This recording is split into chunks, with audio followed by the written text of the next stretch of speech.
hear me? Yeah. Thank you very much, and thank you all for coming. Great turnout. A couple of reasons why I'm here. First of all, being part of the Macy's culinary team and culinary council, I thought what a great way to have an afternoon to share with you my latest book, Kicked Up Sandwiches. It came out exactly a week ago, and it's been a lot of fun. The people that I have shared with, last week I launched it on Good Morning America, and then I was on The Chew and The View and The Rachel Show, and it's amazing to me how close, especially in America, how close sandwiches are to our culture, because it doesn't really matter what culture we come from. We all have some sort of sandwich memory that we can relate to. I certainly have a few of them, which I share in the book. Growing up in Fall River in Massachusetts, Portuguese descent, so and French Canadian, so I share those. But as I have been very fortunate to travel, not only in this country but in the world, there seems to always be a sandwich connection. No matter if you're in France or in Vietnam, there's this connection of a sandwich, a memory of a sandwich. And so I decided to take those memories, particularly of my own, and of course my culinary team, not only here in Orlando but also in New Orleans, and throughout our organization, and sort of poll what kind of sandwiches were some of the favorites.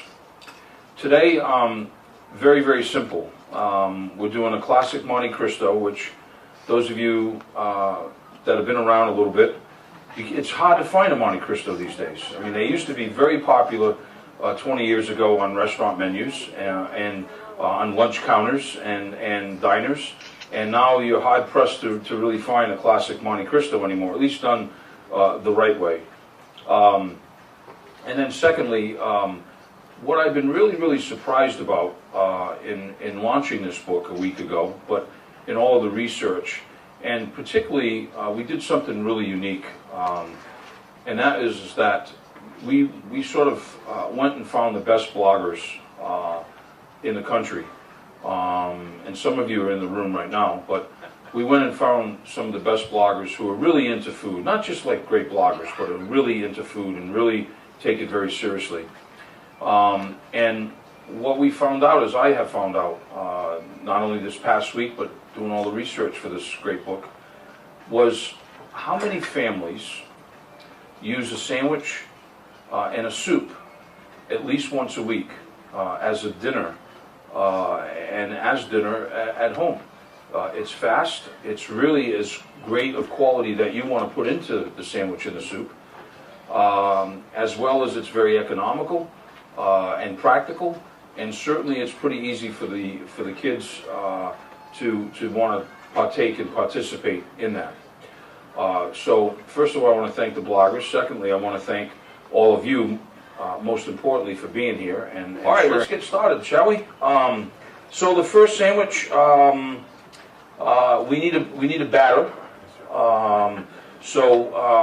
You can do this in a couple of different ways. And what I learned when I first learned this sandwich, of course, we used eggs, and so these days there's obviously allergies coming out the wazoo, and really and truly, actually my daughters just launched 2 weeks ago their first book on gluten-free cooking. So many people have celiac disease right now, it's mind-blowing.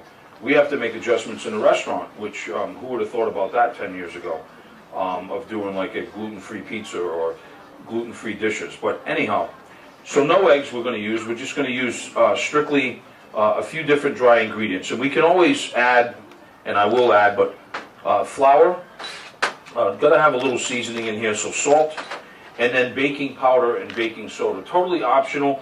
If you don't think that you're going to keep this more than a day, then you really don't have to use the baking soda.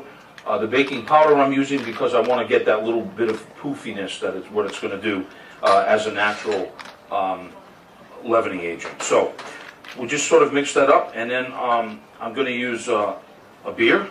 You don't have to use a beer, you could use milk. I thought, hey, listen, Macy's is paying the bill today, why not storage? Might use 2 beers, who knows? So the consistency of this should be really almost, as Greg was saying, we were talking earlier, Greg was saying, well, it's kind of like a good tempura batter, right?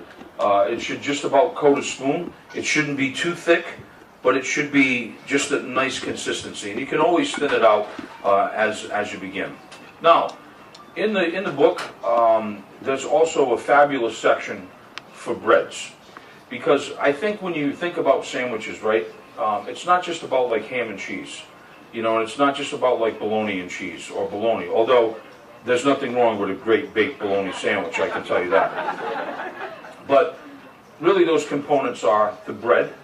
And these days you have a lot of choices because there are so many great artisanal bakeries out there that are doing really, really awesome breads.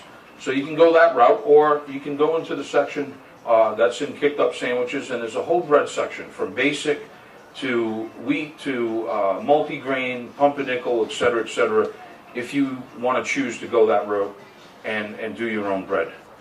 The other great section that's in there, and it's worth, I mean, of course it's great sandwiches, but is the condiment section. Spoon it up is also what we call it in there. Because we tell you about how taking really, really simple staples like mayonnaise, whether you buy it or whether you make it, and what you can do with them to really kick up your sandwiches. Something as simple as like ricotta cheese, which is on every supermarket shelf, and how you can sort of flavor those things to really sort of kick up your sandwiches. So anyhow, there's a whole book of condiments in there, and toppings and salad dressings, etc., that you should check out. That's really, really awesome.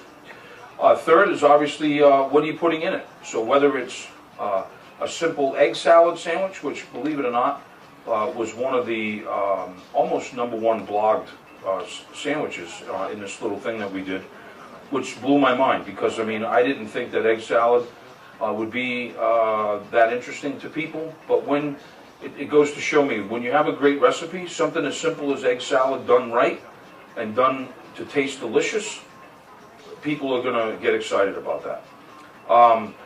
And then, of course, beside that, inside is what I was really talking about, is really the preparation.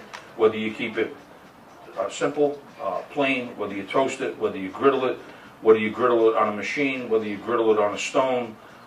In this case, we're using our great sort of Macy's pot here, which is sort of a thing that we've done exclusive for them to sort of fry.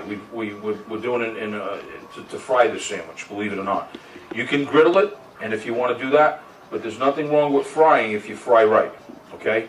The whole key of frying right is the temperature, okay?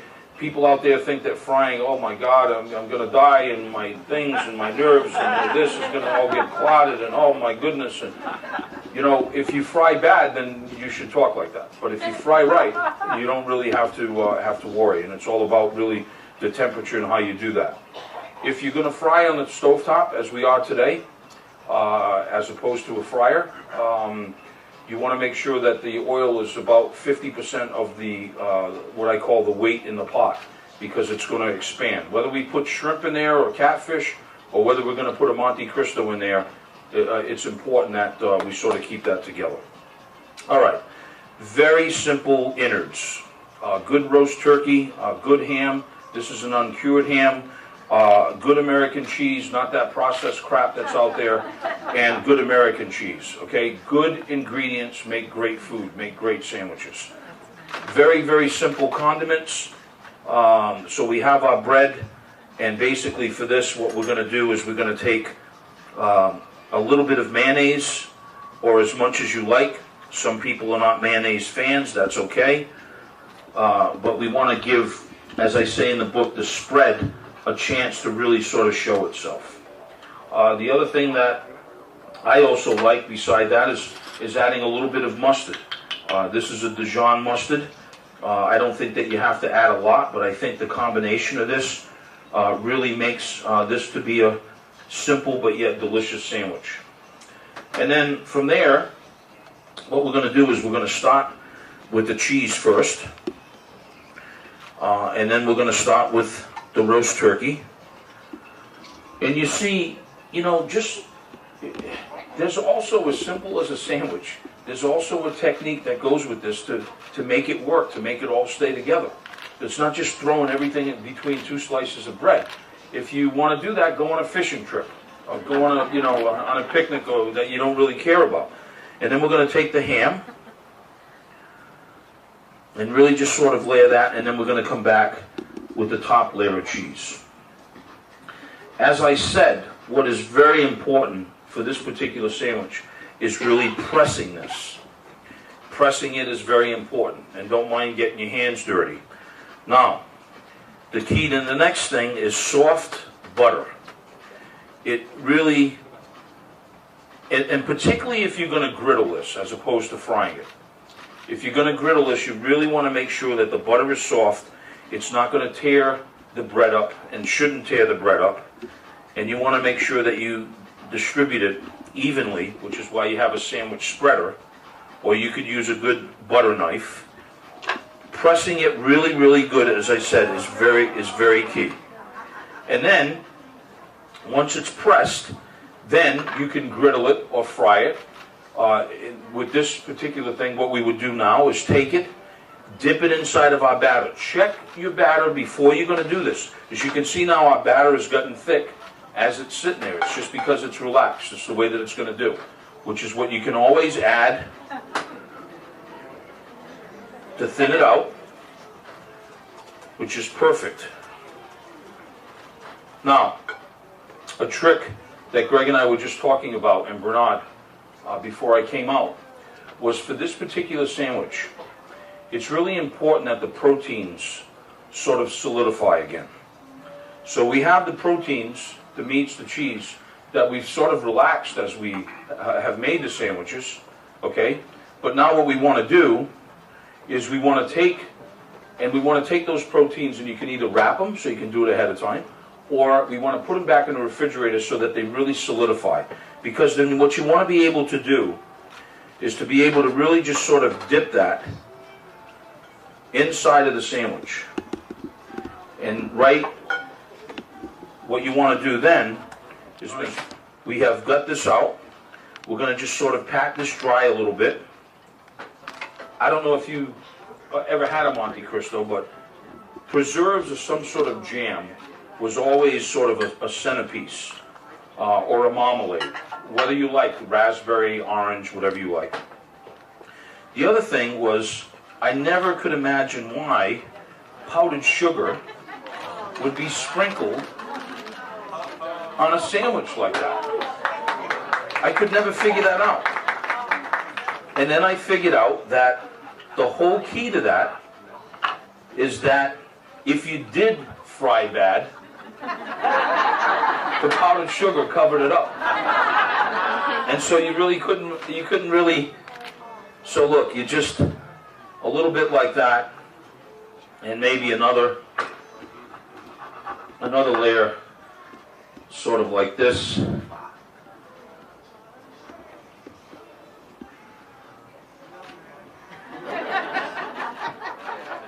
Doesn't that look great?